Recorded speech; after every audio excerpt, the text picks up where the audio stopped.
Boa noite, pessoal. Todos me escutam bem? Sim. Deixa eu ver se eu escuto vocês melhor aqui.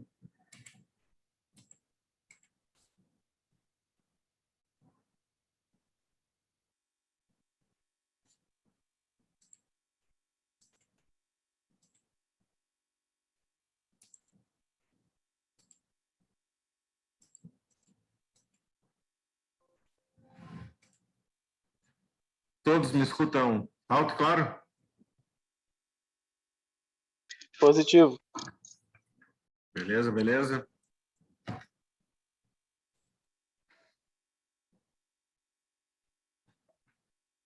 Vocês são de qual módulo da mecânica? Opa, não entendi. 8. 8, módulo 8. São praticamente formandos. Não, o segundo módulo, turma 8. Ah, segundo módulo. Ah, tá. Segundo módulo. Pois é. Quem dera, né? Já ter pulado um ano já. Não, eu achei estranho, né? Pessoal formando também eletricidade só agora. Não, não.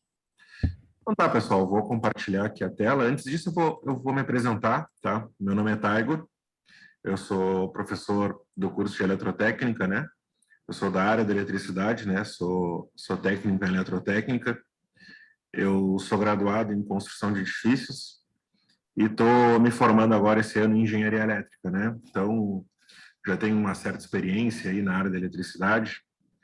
Já dei aula no Senai, dou aula também no IFE, né, como substituto, e já estou há um certo tempo aí nessa jornada aí como professor e dentro dessa área da eletricidade aí, né? Já trabalhei um tempinho também com eletrônica, trabalhei também com comandos elétricos, né? Dou treinamentos de comandos elétricos e é algo que eu gosto muito, né? Tanto de estudar eletricidade quanto ensinar eletricidade, né? Eu acho que posso contribuir e agregar na formação de vocês, né? Queria conhecer um pouquinho aí sobre cada um. O que vocês acham aí de cada um ligar o microfone aí por alguns segundos e se apresentar, dizer o que espera do curso e se trabalha, se está trabalhando, se não está, qual é o objetivo aí de cada um. Podem começar.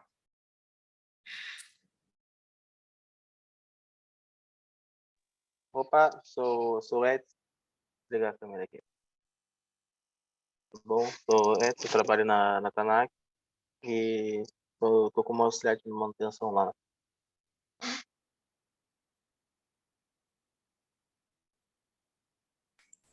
A tua ideia com o curso técnico é conseguir galgar. Meu concurso, minha vontade mesmo é terminar o curso para melhorar meu conhecimento mesmo na manutenção e poder progredir mais, puxar mais engenharia, algo mais profundo nessa parte. Não, show de bola, show de bola. Beleza. Beleza. Próximo.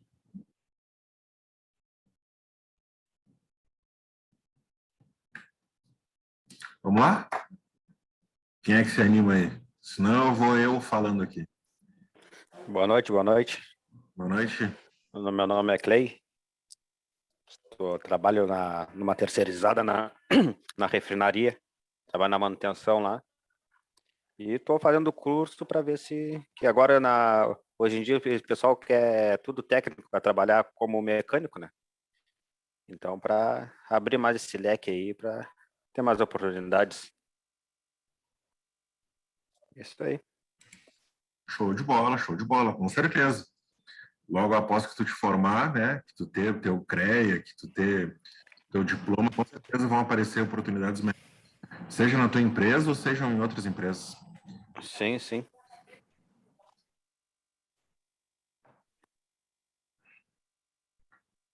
Vamos lá. Próximo. O meu nome é Wagner. Pode Oi, falar. professor. Estou escutando, pode falar. Eu trabalhei 5 anos na área elétrica, de eletricista, e agora eu estou na manutenção mecânica, na empresa da Tanax, auxiliar mecânico. Show de bola. E eu estou fazendo técnico para pegar conhecimento, né, também, para trabalhar na área de mecânica e crescer, né? Sim. A ideia sempre é crescer mais, né? Sempre poder Isso aí. e ter. Não, mas com certeza, com certeza. Tu trabalhou, então tu já tem uma certa experiência com elétrica, né? Então tu já conhece um pouco, tu já não é algo tão estranho para ti. Eu trabalhei 3 anos de eletricista de manutenção e 2 anos de eletricista eficiente. De o quê? Falhou? 3 anos de eletricista de manutenção e 2 anos de eletricista força de controle. Ah, show de bola, show de bola. Então, comandos elétricos, soft starter, inversor de frequência, isso aí são coisas que tu ensina. É isso aí, professor. Show de bola, show de bola. Vamos lá, próximo. Meu nome é Rafael, trabalho na Wilson. Sou ferramenteiro lá na empresa. E estou fazendo curso para abrir um leque maior também. O Wilson Som? Isso. Ah, eu escuto falar bastante dessa empresa. Tem um ex-colega meu que trabalhou lá, eu acho que ainda trabalha lá, na parte eletrônica, o Adir José, não sei se tu conhece. Que mudou o nome agora, né? É Tecom, né? Ah, é o Tecom? Isso. Ah, sim. Então, tu veio para o curso, bom, é a ideia de todo mundo, né? Já está trabalhando na área ou já mais ou menos está andando naquele meio, aí vamos fazer um curso técnico, vamos tentar progredir na empresa, é um caminho natural, né? É algo que para a gente poder crescer é inevitável, né? Fazer um curso técnico ou uma engenharia, né? É que hoje a adesão do mercado para técnico, ela está maior do que a adesão para engenheiro, né? Tem mais vagas de trabalho, mais oportunidades, né? E até algo que acaba facilitando depois para acabar se tornando um engenheiro da empresa, né? Começa como técnico, vai fazendo a tua engenharia à noite, né? Vai conhecendo o setor, vai conhecendo o encarregado, vai conhecendo o supervisor. Daqui a pouco tu termina a tua engenharia, tu já tem a oportunidade aí de pegar numa engenharia, algo do gênero. Beleza, próximo. Boa noite, meu nome é Nicolas. Boa noite, Nicolas. No momento, eu tenho 25 anos. Agora faz uns 13 meses, mais ou menos, que eu mudei de emprego, mas até então, desde os meus 18, eu trabalho na área da indústria, mas voltado na parte da mecânica. E é isso daí. Trabalhei dentro de várias empresas, dentro da Bianchini, dentro da Tanac, trabalhei na Yara, trabalhei no Tecom. Show de bola. Terceiro. Onde tinha oportunidade, tu ia. Sempre. Sim, sim. Ah, show de bola. Tem que ir, né? Não, tá certo, tá certo. Agora fazendo curso para aprimorar, né? Mas eu saí um pouco dessa área aí, mas eu pretendo voltar ainda. Show de bola. Espero que na disciplina de eletricidade acabe te ajudando e contribuindo aí para os teus conhecimentos aí para tua carreira. Sim, sim. Falta mais um. Quem ainda não falou?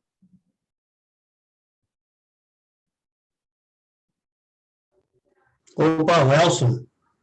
Boa noite. Boa noite. Tudo bem, Tiago? Cara, eu trabalho na área de manutenção aí também há alguns aninhos aí, batendo uma reta na volta das empresas também. E, cara, vim buscar um pouco mais de conhecimento na área, né, para poder expandir o leque e também para poder continuar trabalhando, né, cara? Porque as empresas hoje, elas estão exigindo que o cara tenha um técnico, né? Por mais experiência que o cara tem que ter uma formação, né? Então, não só por conhecimento, mas também por necessidade, né? O cara poder continuar dando seguimento no que o cara já faz aí. É exatamente isso. Exatamente isso. Não, show de bola. É bom ver todo mundo animado, todo mundo querendo, né? Todo mundo tem um objetivo. Isso é muito importante. Eu sempre faço esse exercício com as turmas, né? Porque a gente consegue ver um andamento, não vou dizer melhor ou pior, mas às vezes um andamento mais contínuo quando a gente tem esse perfil como o de vocês, né? Vocês que já estão na área, vocês que já têm um objetivo traçado, que já estão no mercado, querem progredir. Então, isso é muito gostoso, assim, da gente conseguir dar uma aula e ter o pessoal que quer e que precisa e que está aí para tudo. Show de bola, pessoal. Espero poder contribuir aí com todo mundo. E vamos tocar. Eu vou abrir aqui, vou compartilhar a tela, né? A gente vai falar sobre eletricidade básica, né? A nossa disciplina. Você só me deem 2 minutos que eu vou pegar o carregador do notebook, senão a gente vai acabar a aula no meio da aula aqui. Só me deem 1 minutinho.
Beleza, então, pessoal.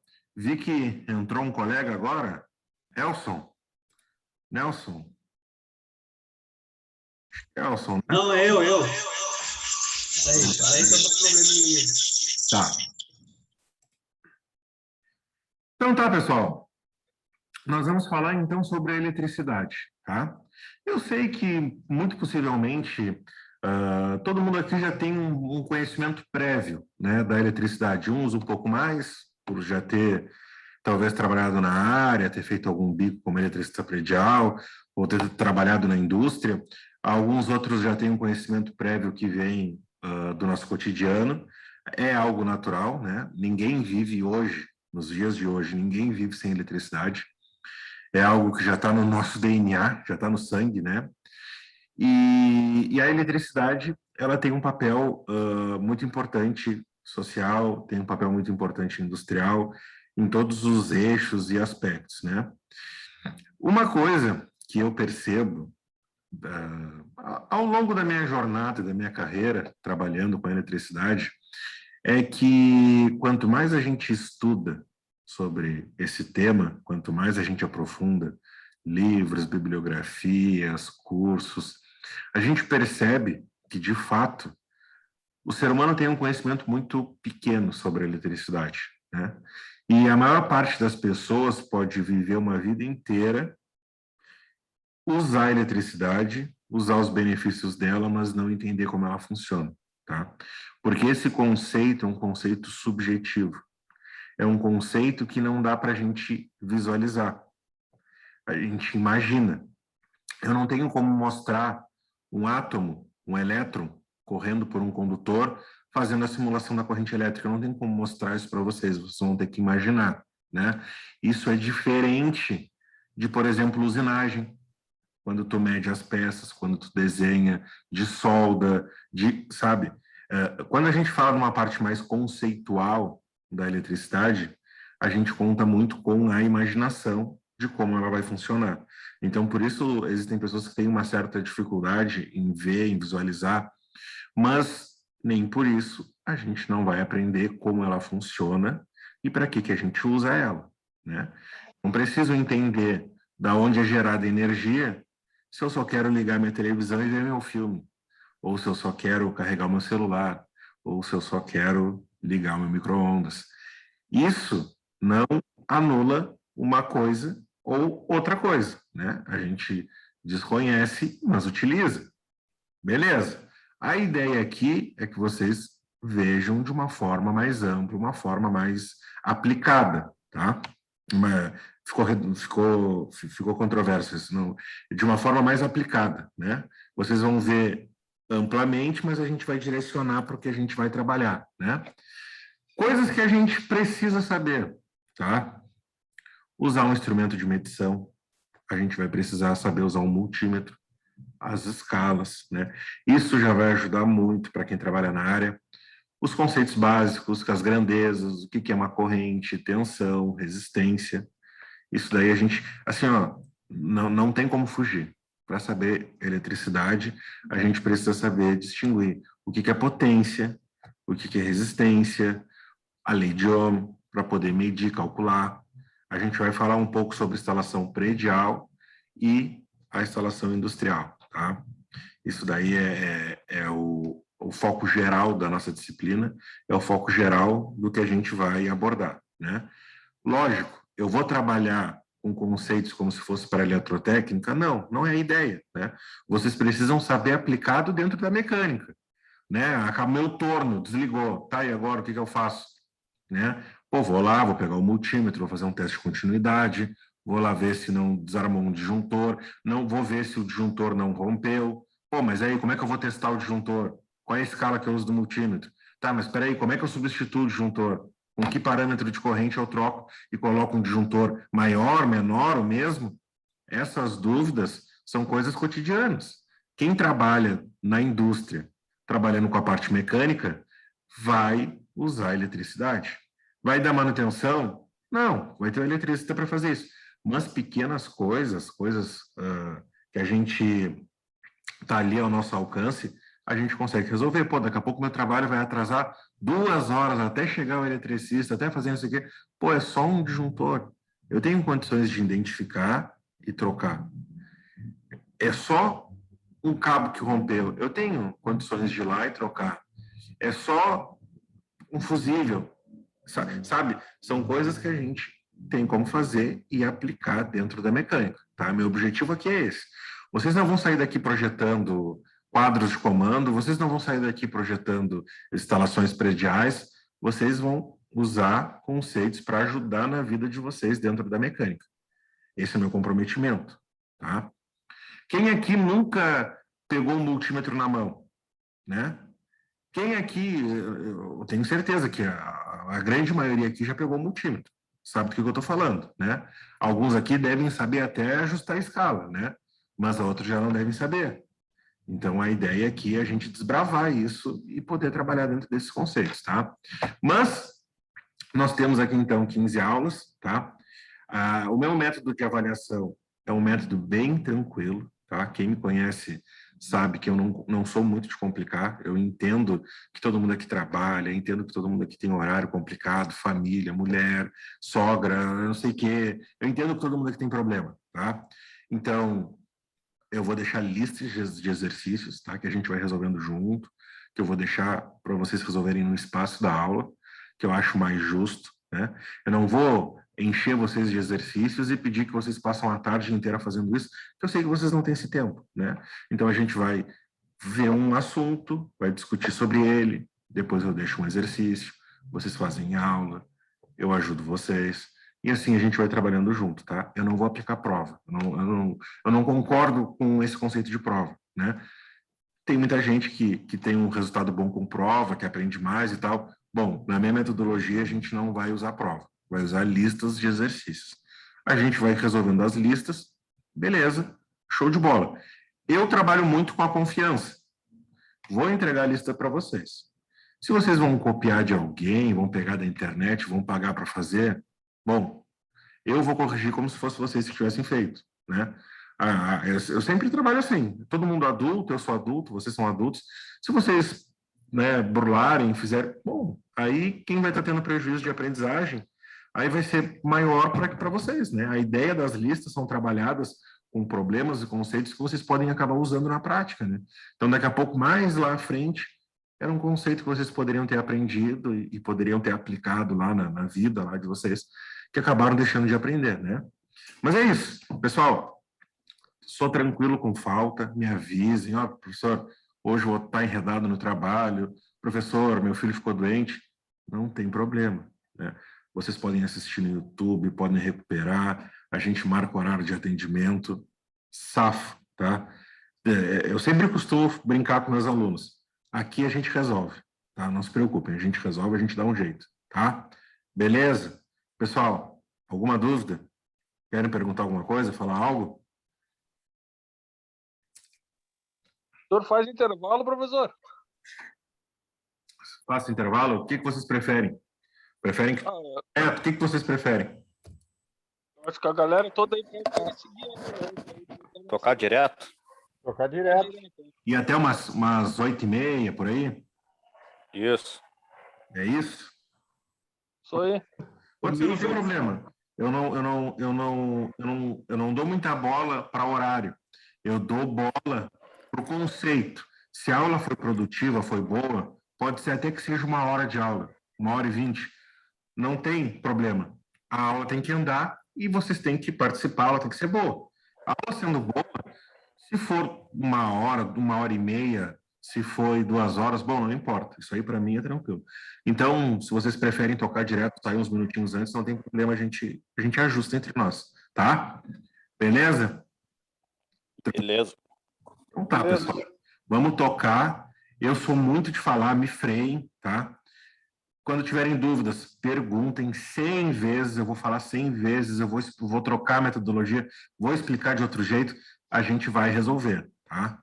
Vamos tocar. Vocês têm meu número de WhatsApp também, tá lá no grupo.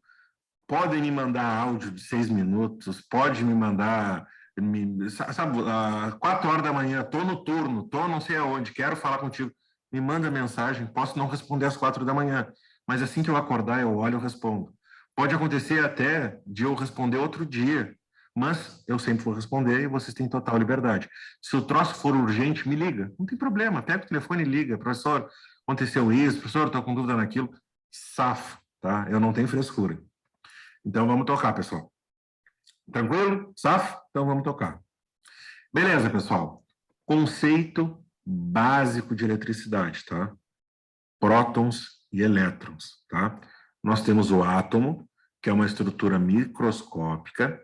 Essa estrutura, ela é responsável, então, pelo surgimento da eletricidade a partir do momento que ele é trabalhado, tá? O átomo, ele é uma estrutura tão potente, eu não posso usar o termo misterioso porque é anticientífico, mas ele é um termo não totalmente explorado. A ciência, enquanto avança, ela percebe que o átomo ele tem cada vez mais potencialidades que podem ser extraídas e que a gente ainda não tem tecnologia o suficiente para poder chegar nele, né?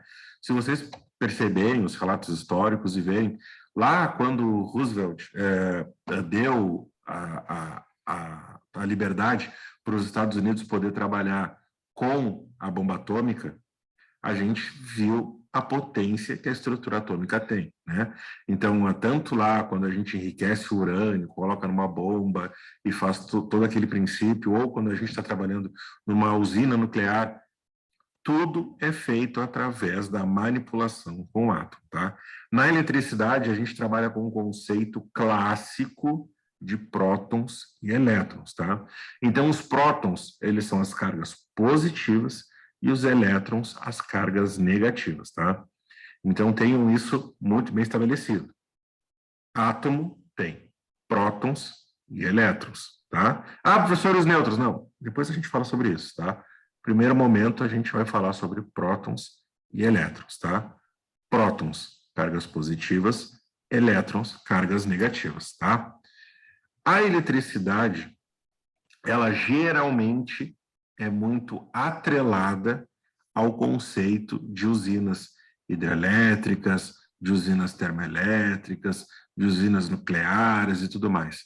Mas a grande verdade é que, para que haja energia elétrica, nós precisamos de um desequilíbrio elétrico.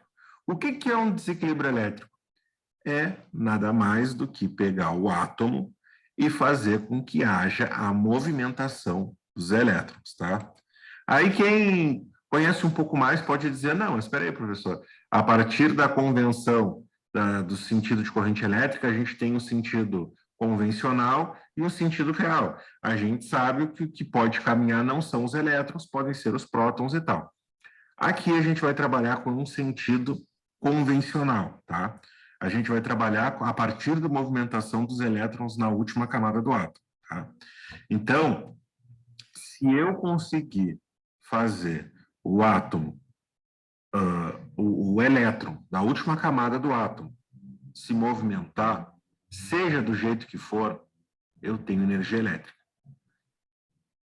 Percebam, né? Se eu tenho um dínamo na minha bicicleta e eu começo a andar com ela por alguns quilômetros ou por alguns metros, eu consigo gerar uma luz, né? Quem conhece o princípio do dínamo na bicicleta e sabe que tem uma luminária, a gente consegue visualizar que a partir desse esforço eu consigo fazer com que uma lâmpada acenda, né? O que está acontecendo ali? Eu estou transformando energia mecânica em energia elétrica. Então, a partir do momento que eu faço com que haja esse desequilíbrio, eu tenho energia elétrica. Não necessariamente atrelado a uma usina elétrica, a uma usina termoelétrica. E vocês conseguem visualizar esses conceitos, né? Vocês conseguem entender o que eu estou falando. A energia elétrica é gerada a partir do momento que há um desequilíbrio elétrico, seja mecânico, seja sobre a elevação de temperatura, seja de um esforço de uma descarga elétrica, de uma reação química. Eu posso ter de várias formas, tá? A bibliografia clássica me fala o seguinte, tá? Que um dos primeiros conceitos da eletricidade, ele pode ser feito através do calor, né? Então, uma das experiências, eu não recordo agora exatamente o ano, isso daqui foi antes do Tesla, tá? Uma das primeiras experiências que pode ser mencionada pela história é a partir da dualidade de dois metais. Se eu colocar um material ferroso, né, um material metálico, como ferro e cobre, um em cada extremidade, e manter a mesma haste, e se eu aquecer essa haste, eu vou perceber que vai haver, então, um acúmulo de cargas positivas e negativas em cada uma das pontas, né? Então, se a gente olhar aqui para essa ilustração, tá? A gente vai ver que aonde tem o ferro, a gente tem um acúmulo de cargas negativas. e onde está o cobre, a gente tem um acúmulo de cargas positivas, né? Então, há quem fale, bom, a partir daí a gente vai ter uma diferença de potencial, e a partir da diferença de potencial, a gente vai ter, então, o surgimento de uma corrente elétrica. Bom, vamos deixar isso para depois.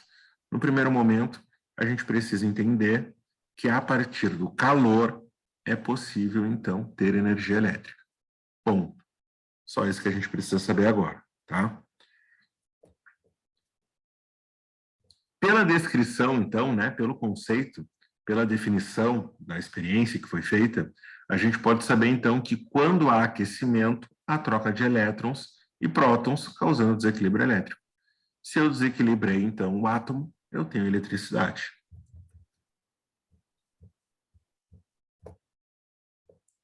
Outro conceito de eletricidade, a luz, né? Então, muito antes da existência do painel fotovoltaico, muito antes do sistema solar que a gente conhece, que é vendido hoje, já existia, lá nos primórdios, a ciência de que a luz solar era possível de gerar energia elétrica, né? Hoje, experimentos não tão atuais já falam que a luz artificial ela é capaz de gerar eletricidade, né? Então, conforme esses estudos forem avançando, a gente vai chegando em formas mais eficientes de geração de energia elétrica, tá? O que foi feito lá no passado, né?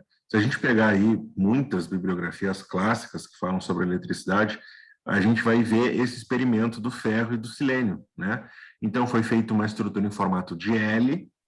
Nessa estrutura em formato de L, o selênio ficou num ângulo perpendicular à luz, à incidência da iluminação da luz solar. A partir de uma determinada quantidade de horas, foi percebido, então, que o ferro ficou com uma concentração maior de prótons e o selênio ficou com uma concentração maior de elétrons. A partir disso, então, houve o desequilíbrio elétrico e, a partir disso, a gente teve a geração da energia, tá? Então, percebam, só com materiais diferentes, tá? Com composições moleculares diferentes, como ferro e selênio, nós temos, então, a geração da energia elétrica através do desequilíbrio, tá? Percebam que diferentes superfícies são capazes de gerar a energia.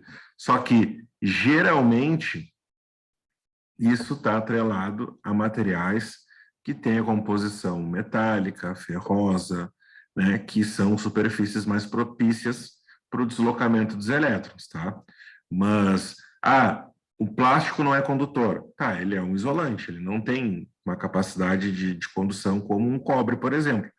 É impossível o plástico transmitir energia elétrica? Não, né? Em condições naturais, ele vai acabar aquecendo e vai se transformar em calor, vai derreter e tal. Mas há a possibilidade, sim, de um material plástico ser preparado para que haja circulação da corrente elétrica, né? Então, é isso que a gente tem que perceber. Não é só o metal que conduz a eletricidade, outras superfícies também.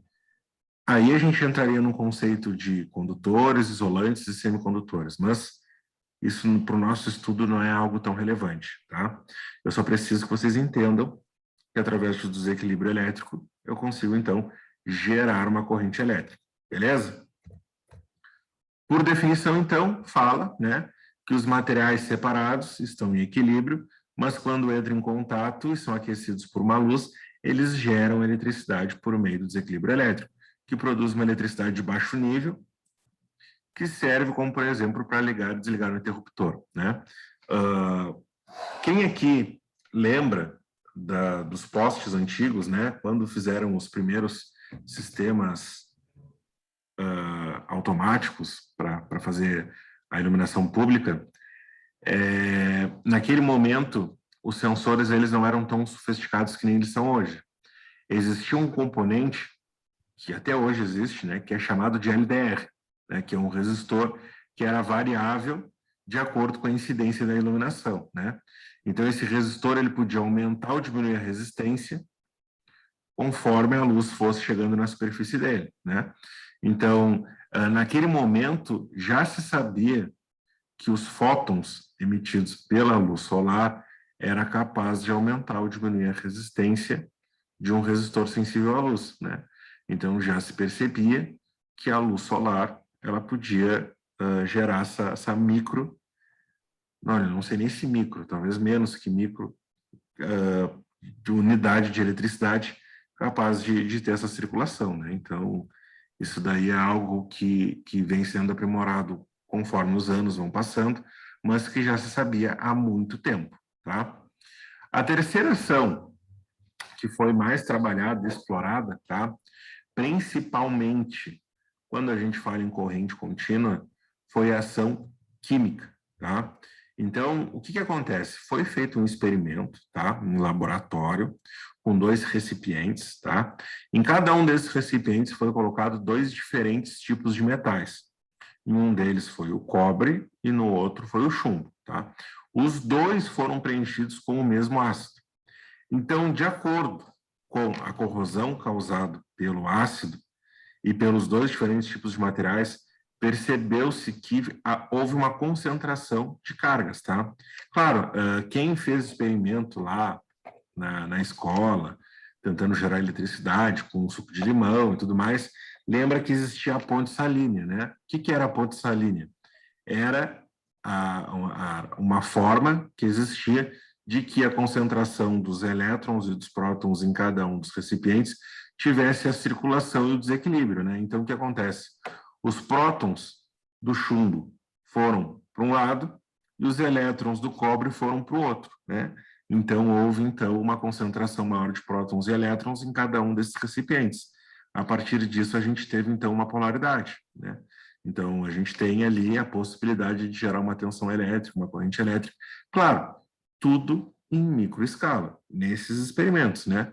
Quando a gente está falando aí de pilha, bateria, de outros recipientes aí que a gente usa como geradores, aí a gente já tem algo muito mais robusto, com uma capacidade muito maior, algo que a gente consegue utilizar mesmo para alimentar máquinas dos mais diversos tipos aí, motores elétricos, transformadores, enfim, né, entre uma gama bem ampla.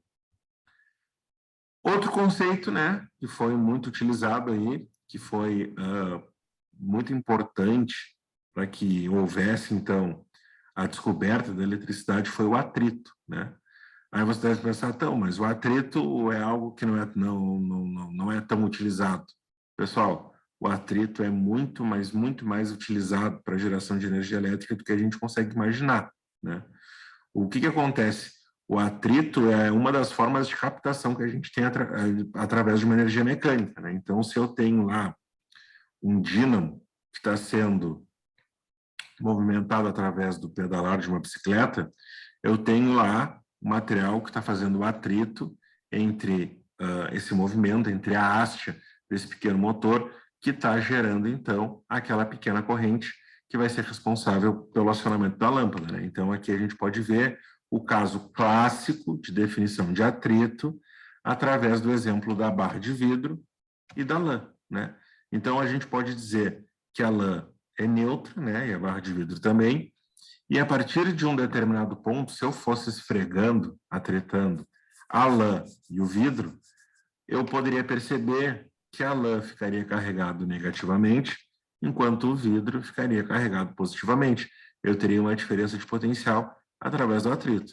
Se a gente for levar isso para grande escala, quando a gente fala em usinas hidrelétricas, quando eu tenho movimentação das águas para gerar aquelas turbinas, que são capazes de levar para subestações elevadoras e tudo mais, o que está fazendo esse processo de transformar o movimento das águas em energia elétrica é o atrito que eu tenho gerado pelos motores que estão em constante movimento, né?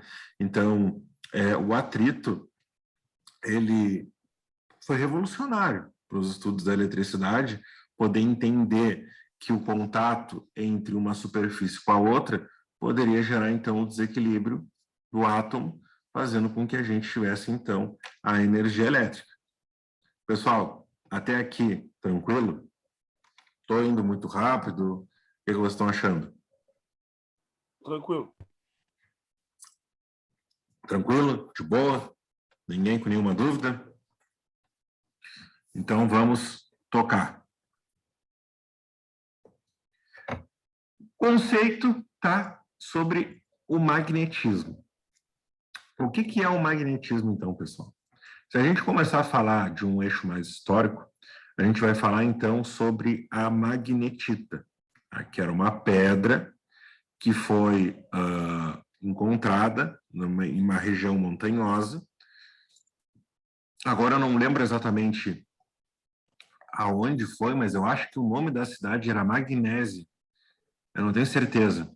E naquela cidade foi encontrada uma pedra, na região das montanhas, que era capaz de ser atraído por outros metais, né? Então, o que acontecia?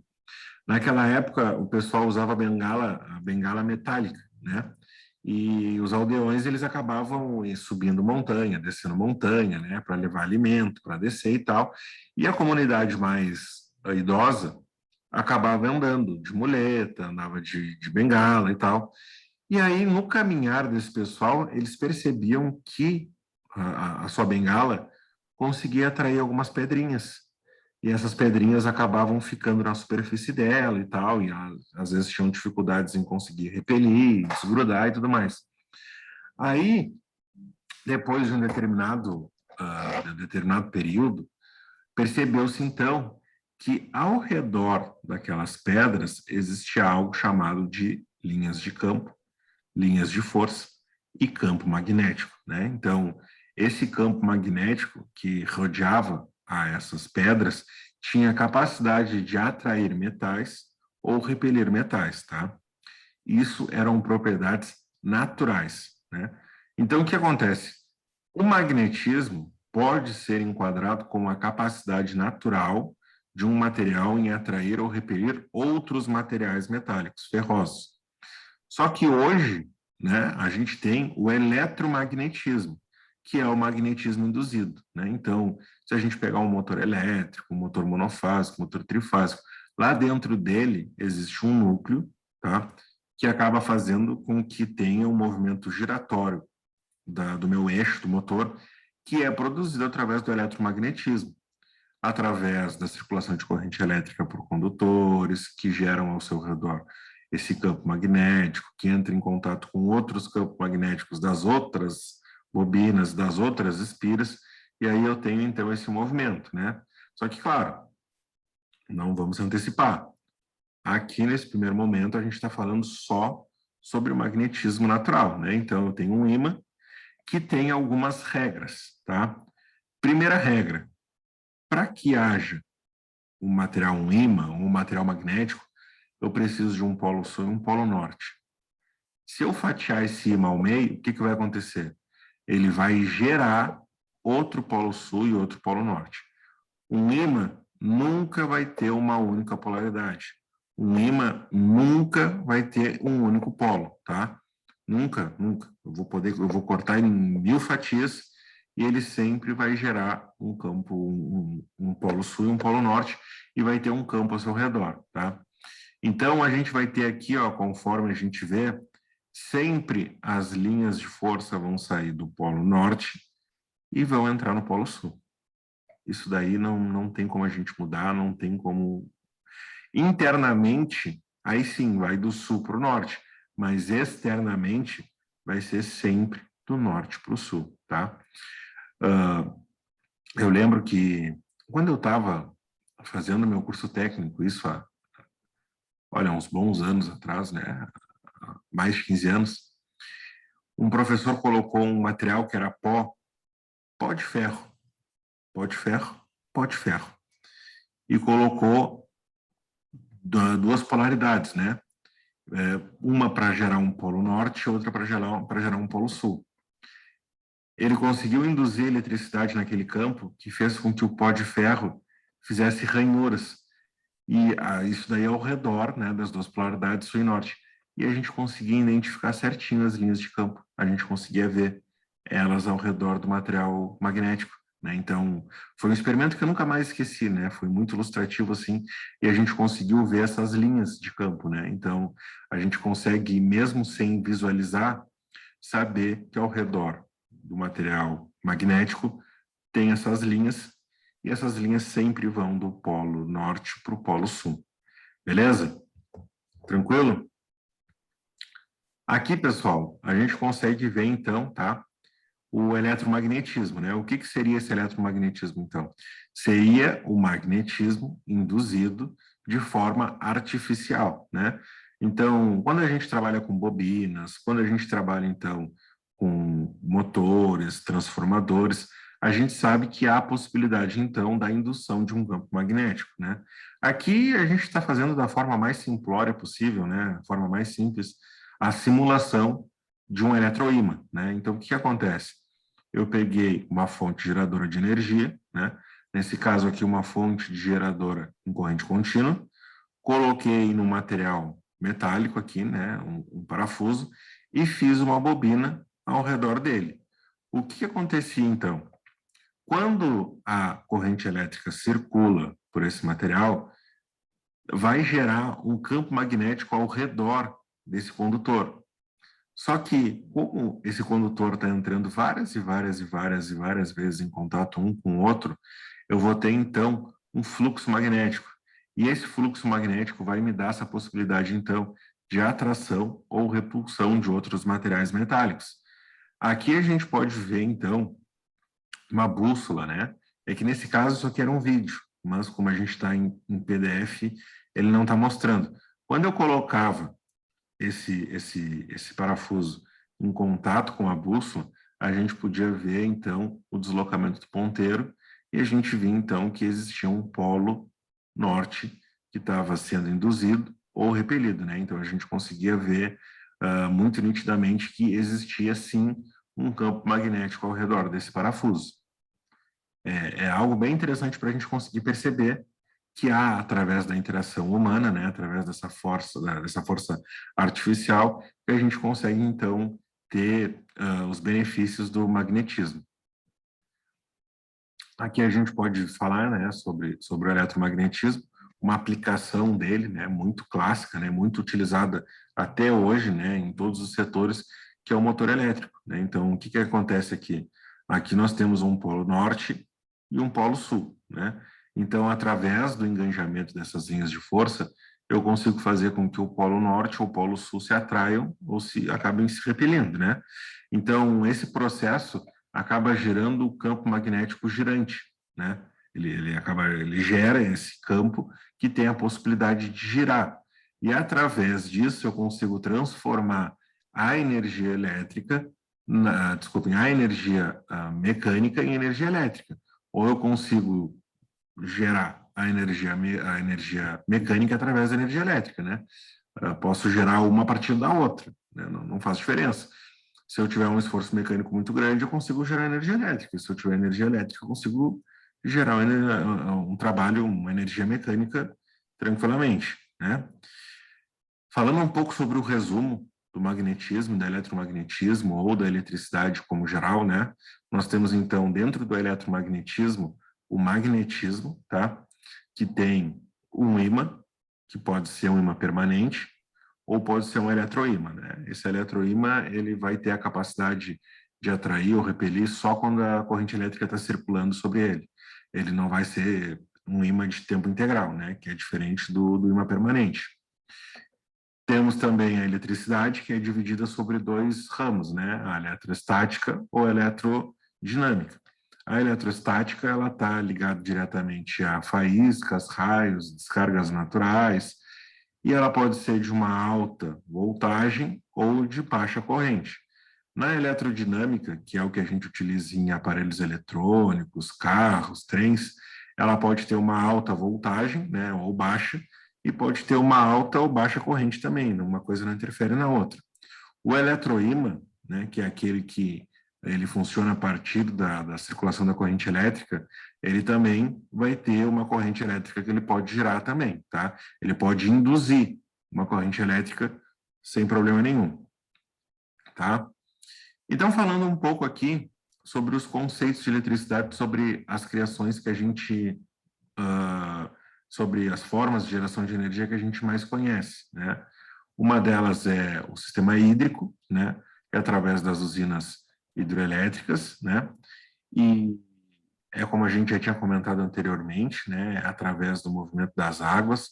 Então, eu tenho um reservatório, que ele pode ser mais elevado ou menos elevado, vai ter um duto nele que vai deixar com que haja uma pressão de água maior ou menor, né? E através de um determinado ponto a gente vai ter uma turbina. Essa turbina, ela vai girar com maior ou menor intensidade, fazendo com que a gente tenha a nossa dentro da nossa casa de força a geração dessa energia elétrica. A partir da etapa de criação, a gente vai para a transmissão. Dentro da transmissão de energia elétrica, a gente tem subestações elevadoras ou rebaixadoras, né? No primeiro momento, a gente eleva ao máximo para poder transmitir, e depois, para o consumo, a gente rebaixa, né? Mas a gente consegue entender que o princípio de geração hídrico é através da pressão gerada pela água, né? Pela diferença de pressão ou de nível das águas, fazendo com que as turbinas girem.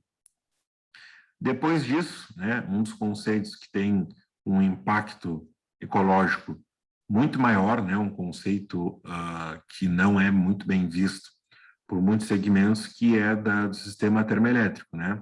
O sistema termoelétrico, ele é feito através do aquecimento da água. Tá, mas como é feito o aquecimento dessa água, né? Esse aquecimento de água, ele é feito pela queima de carvão. Muitas vezes, né, o impacto que gera na região da usina termoelétrica não compensa a geração da energia elétrica, falando em termos de ecossistema, de formas mais sustentáveis e tudo mais. O país, né, o que a gente vive, o Brasil, no caso, ele acaba, volta e meia, usando o sistema termoelétrico quando as usinas hidrelétricas não conseguem abastecer as cidades, abastecer os estados, abastecer o país como um todo. Por quê? Porque muitas vezes os reservatórios de água eles estão muito baixos, a gente não consegue uma captação 100% eficiente o ano todo. Né? Quando a gente está em época de seca, quando a gente está numa época de baixas chuvas e tudo mais, a gente acaba tendo níveis menores de água. Isso não é o suficiente para poder produzir toda a energia elétrica que a gente precisa. Nesses períodos, então, a gente acaba usando as usinas como recurso às usinas termoelétricas. As usinas termoelétricas acabam queimando esse material, acabam gerando... E é um sistema que precisa de uma queima muito grande para ter uma quantidade de energia não tão satisfatória. Então, acaba que o custo é maior, acaba, assim, uma série de problemas, né? Claro, entre ficar sem a energia elétrica e acabar assumindo as consequências dos riscos de uma sociedade, uma cidade, não ter energia elétrica, acaba sendo menor do que ligar a usina termoelétrica, né? Mas não é o mais correto, não é o mais eficiente. Vocês podem ver, né, que a gente está enfrentando uma crise energética hoje no Brasil. Muitos noticiários aí falam que já está sendo utilizado a energia termoelétrica, né, porque a gente não está tendo uma captação de água tão eficiente como a gente esperava, então acaba se usando esse recurso. Isso faz com que impacte diretamente na nossa conta de energia elétrica. Vocês podem ver ali que cada vez mais sobe a tarifa, cada vez mais a gente acaba pagando uma quantidade maior, né, no quilowatt. Só que isso daí é uma consequência também do uso das energias termoelétricas, né? Então, isso daí é algo que acaba diretamente impactando na nossa vida, né? Então, como funciona esse processo? A gente pode ver aqui que é feito através de 3 etapas, né? A gente tem a água, a etapa de aquecimento, a turbina e a condensadora, né? Depois a gente tem a geração lá, que é feita através do movimento das hastes, né? Mas aqui a gente tem a água, o condensador e a turbina. A água, ela vai ser aquecida. Quando a gente transforma a água do estado líquido no estado gasoso, acaba gerando uma pressão na turbina, tá? Então, a turbina acaba gerando através da incidência daquele gás. Depois de um determinado período, ela acaba perdendo a temperatura, acaba diminuindo. E isso faz com que ela volte para o estado líquido. Aí ela vai até a condensadora. Depois de um determinado período, quando baixar a água do tanque, a condensadora vai de novo abastecer e aí ela vai ser reaquecida. Só que, claro, esse processo não é eterno, né? Eu não consigo pegar a água, transformar em estado líquido, depois vai para gasoso, depois volta para líquido, depois vai... Eu vou tendo perdas e perdas e perdas, e eu vou ter que ter abastecendo com mais água, mais água, mais água, mais água, e esse é um processo quase que contínuo, né? Para poder fazer essa geração de energia elétrica. No passado, era a fonte mais utilizada. Depois ela acabou perdendo espaço para a hidrelétrica, né? Que agora a hidrelétrica também, em muitos países já perde espaço para solar e para eólica, né? E que em alguns lugares do mundo acabaram optando pela usina nuclear, né? Só que, claro, depois dos acontecimentos de Chernobyl e em alguns outros lugares do mundo também, que não foram tão bem sucedidos, o mundo ficou com certo receio de usar a energia nuclear, né? Hoje a gente sabe que a energia nuclear é a mais eficiente de todas. É a energia mais limpa, é a energia mais com uma capacidade maior, só que, ao mesmo tempo, os riscos que envolvem ela são muito, muito, muito, muito grandes, né? A gente pode acabar com a civilização humana usando energia nuclear, né? Então, há guerras conceituais muito grandes sobre isso, né? Mas eu ainda acho, minha opinião, meu ponto de vista, que o investimento nas energias como eólica, solar, elas acabam compensando em outros termos, né? O investimento pode ser encarado de forma maior, né? Porque uma usina nuclear, ela consegue ter a capacidade suficiente para alimentar um país.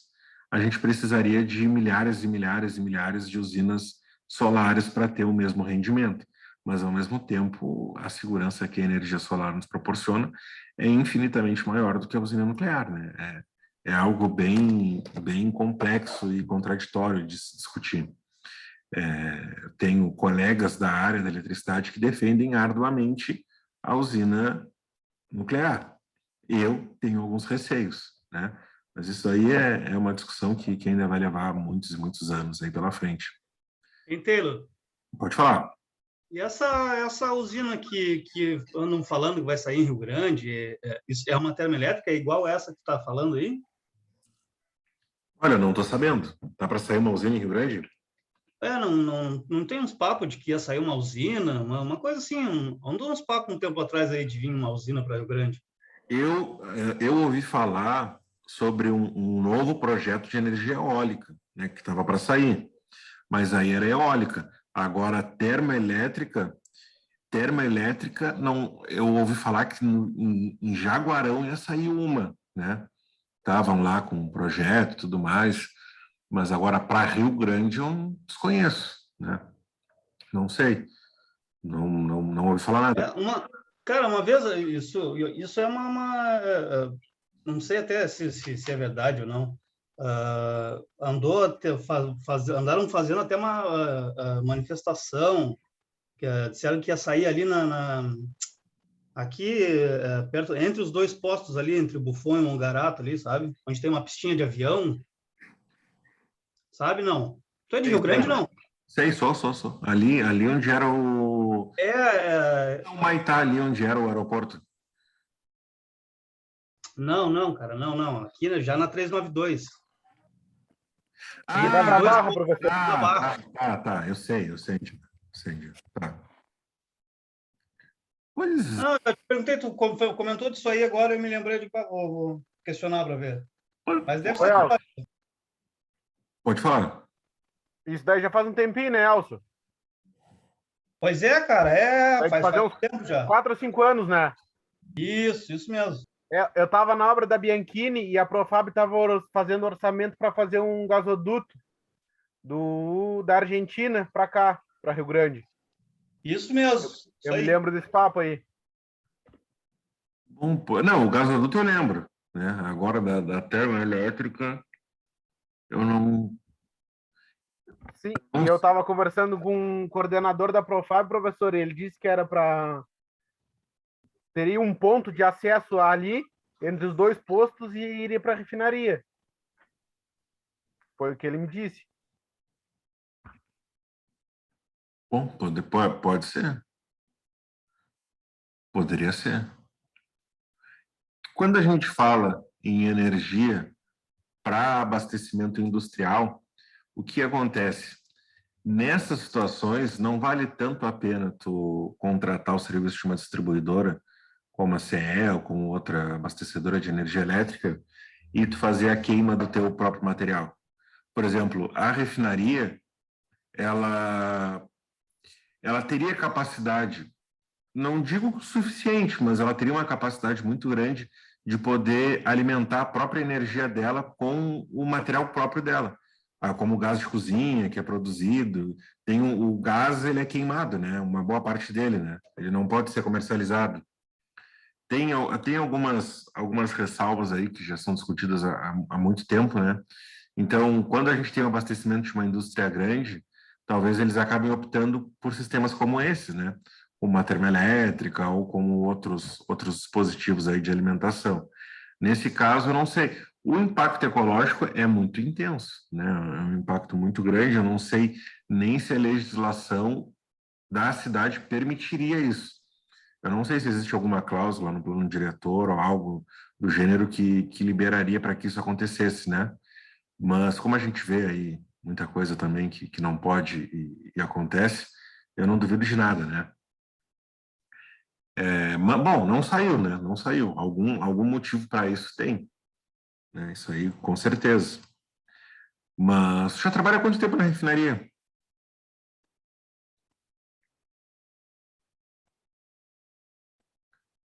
Pessoal, Quem trabalha na refinaria é o Clê, professor. quanto tempo você trabalha lá? Sou eu. Vai fazer um ano. Mas já fiz um tempo, já tive também lá. Fiz umas paradas lá de manutenção. É mesmo, mas há quanto tempo isso? A parada foi de 2018 que eu tive lá. E agora faz um ano que eu tô lá. Trabalha lá com o Bernardo, com o Rodrigo Lima? Esse pessoal? Não, eu sou da terceirizada, sou da Torga. Ah, sim. Beleza. A refinaria foi durante muitos anos uma das indústrias principais aqui para a economia da nossa cidade, né? Claro, depois com o polo naval, com outras empresas de fertilizantes e tal, o polo industrial aqui da Barra começou a crescer. Mas durante muito tempo a refinaria foi um dos carros-chefes aqui, né?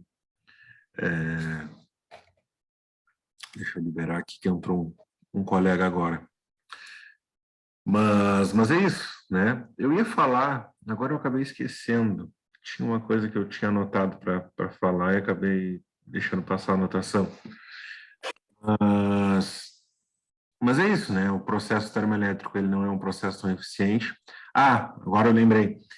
Rio Grande, quando a gente fala em energia solar, ela não é um ambiente muito propício a esse tipo de usina, né? Porque 68%, comprovado por um estudo da FURG, a nossa cidade tem o ano todo o céu nublado ou parcialmente nublado. 68% do ano, Rio Grande não tem incidência solar. Isso daí ele acaba enfraquecendo qualquer estudo da viabilidade de energia de energia solar, da construção de painéis fotovoltaicos, da instalação de tudo mais, né? Então, não é um ambiente muito propício.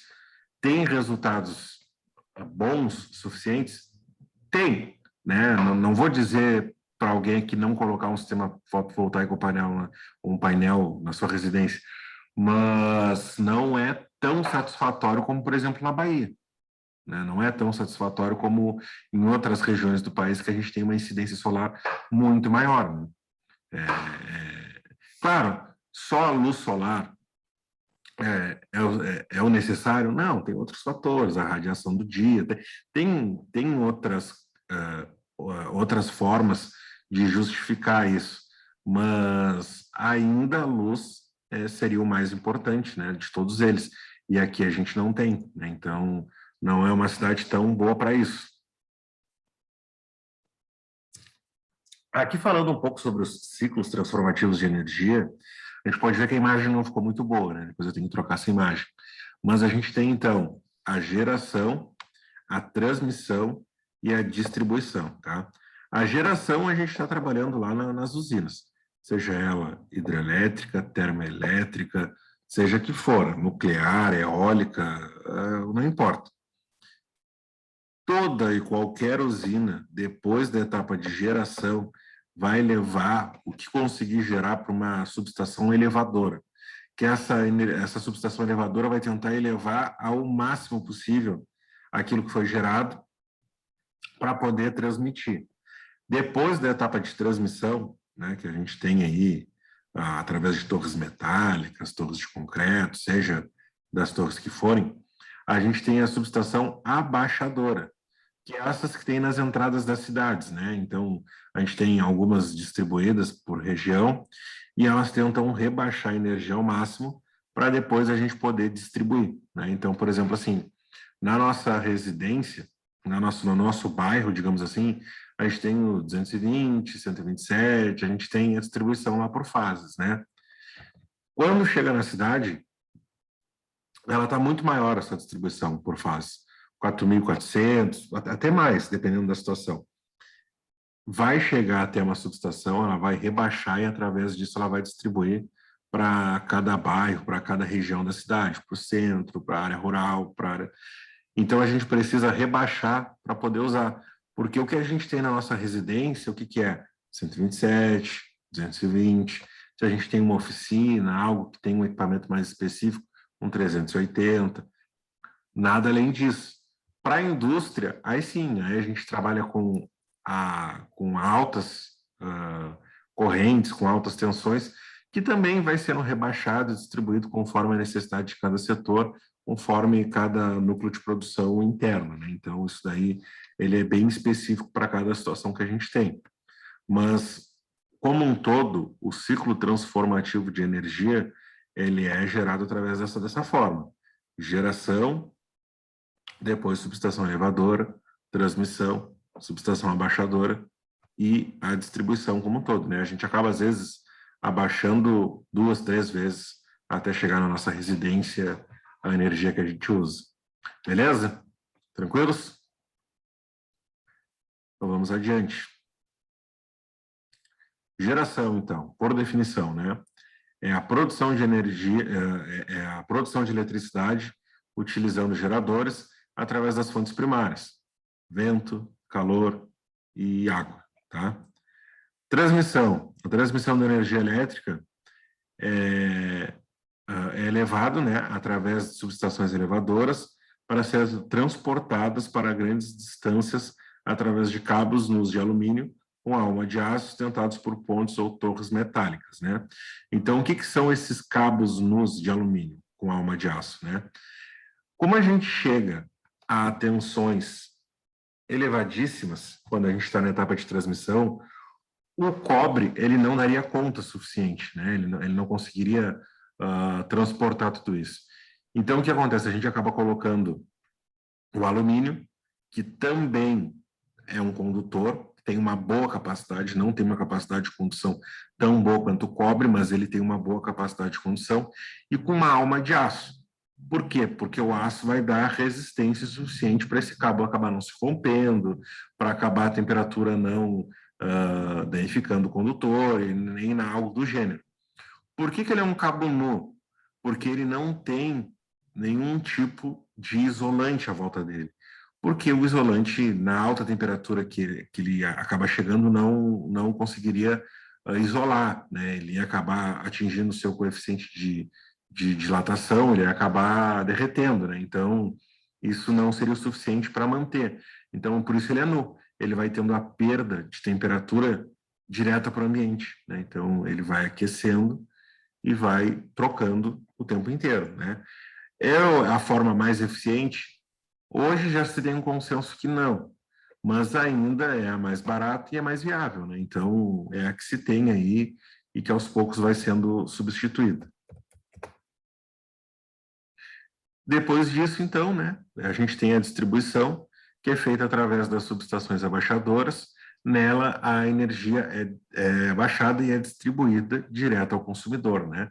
Então, é a partir dessa etapa que ela vem direto para a nossa residência, para as nossas casas, para a gente usar os nossos equipamentos eletrônicos, para a gente acabar utilizando aí o que a gente tem aí, que é movido a energia elétrica, tá? A utilização é quando a gente utiliza aí para tudo aí que a gente vai fazer, tá? Nada muito específico. A entrada de Rio Grande, né? É a entrada que chega da energia elétrica até a nossa residência, né? A entrada que a gente tem em Rio Grande, né, no sistema monofásico, a gente tem duas fases, tá? Desculpa, a gente tem dois condutores, né, dois fios, fase ou neutro, né? Fase e neutro, na verdade. A fase neutro, a gente vai ter 127 volts. Se a gente falar do sistema bifásico, a gente vai ter 3 condutores, então, 3 fios. Fase 1, fase 2 e neutro, né? Então, a gente sabe que para Rio Grande ter 220, a gente precisa ter 2 fases, né? Então, se eu tenho lá um equipamento que é 220, eu vou usar ele entre fase e fase. Se eu quiser, dentro da mesma residência, ter fase neutro, né? Eu posso alimentar lá um circuito ou um equipamento que é 127, não vai ter problema nenhum, tá? O que eu preciso entender é que quando eu vou na CE e contrato um sistema bifásico, eu vou estar trabalhando com 3 condutores, fase 1, fase 2 e neutro. Se eu quiser, eu tenho na mesma residência 127 e 220 de forma mesclada. Eu posso ter os meus chuveiros 220 e posso ter a minha jarra elétrica 127. Eu posso fazer a distribuição de tomadas conforme eu quiser, tá?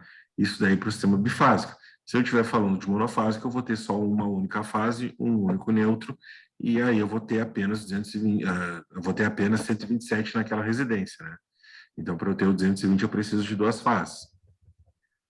O trifásico, então, eu vou ter 3 fases e um neutro, né? Então, eu vou ter 4 condutores carregados. Fase 1, fase 2, fase 3 e o neutro, tá? Então, o que eu posso ter? Eu posso ter na mesma residência 127, 220 ou 380, tá? Geralmente, a gente acaba aplicando 380 quando tem um equipamento muito específico aí, um torno 380, um equipamento de marcenaria, uma estação de solda, coisas do gênero. Se eu estiver falando de Pelotas, São José do Norte, Bagé, aí eu vou estar falando do sistema monofásico entre fase e neutro de 220. Aí muda, né? Em Rio Grande, fase neutra, eu vou ter 127. Se eu tiver em outras cidades como Pelotas, São José do Norte, Bagé, eu vou ter o 220 entre fase e neutro, tá? Se eu quiser, então, ter 380, eu vou ter entre fase 1 e fase 2, né? Então, o sistema bifásico dessas cidades, ele é de 380 entre 2 fases, tá? O trifásico, então, eu vou ter 3 fases, só que eu não vou ultrapassar o limite desses 380. Eu vou ter, então, entre fase 1 e fase 2, 380, entre fase 1 e fase 3, 380, entre fase 3 e fase 2, os mesmos 380.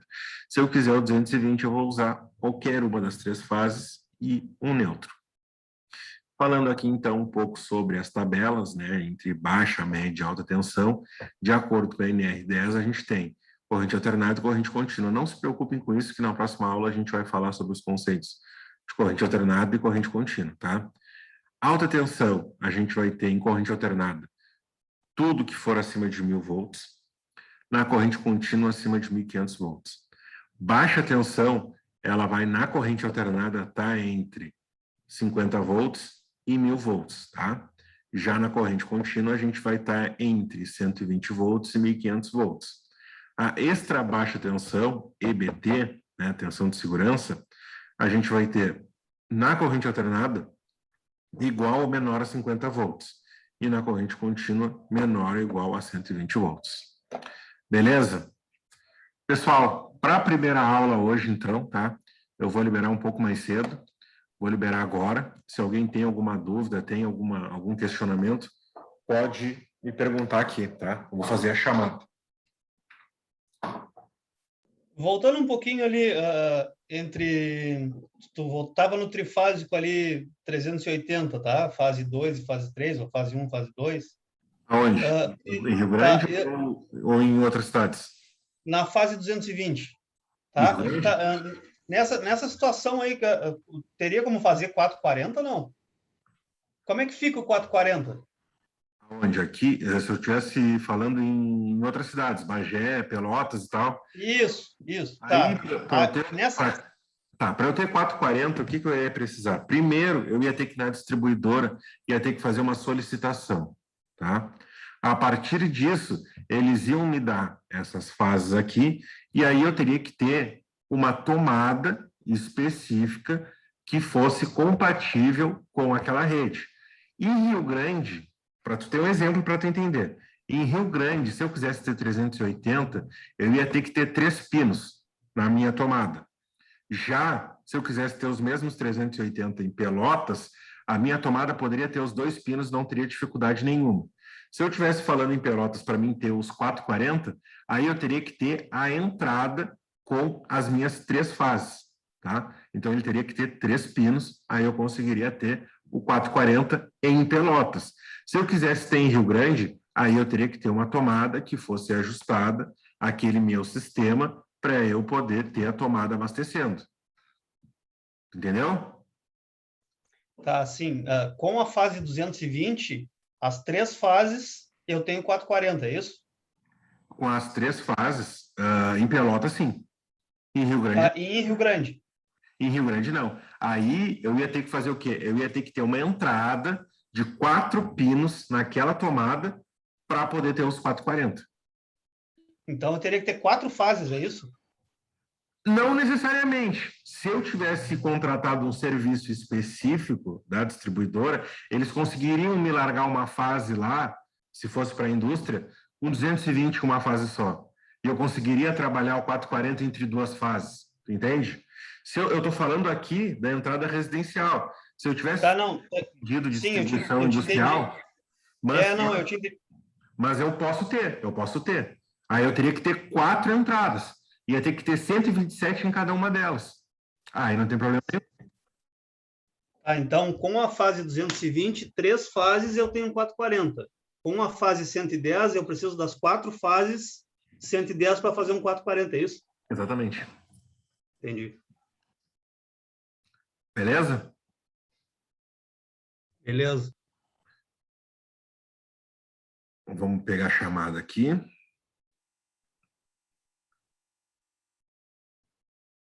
Vamos pegar aqui.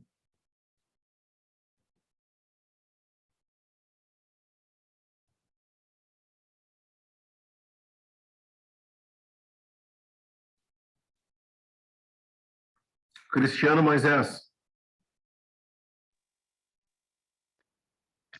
Cristiano não? Edson. Opa. Elson. Presente. Gabriel Medeiros. Gabriel São Martim. João Gabriel. Clay. Eu. Lennon. Luiz Carlos. Nicolas. Presente. Rafael Monteiro Bandeira. Presente. Robson Xavier. Aqui. Rodrigo Gonçalves. Não? Wagner. Presente. Beleza, então, pessoal. Pessoal, primeira aula, parte mais conceitual, um pouco mais chata. Nas próximas aulas começa a ficar mais legal, tá? Beleza? Vamos com tudo amanhã, então, pessoal. Um abraço, boa noite a todos aí. Valeu, boa noite. Falou. Boa noite a todos aí, Até amanhã. Valeu. Isso aí, cruzado.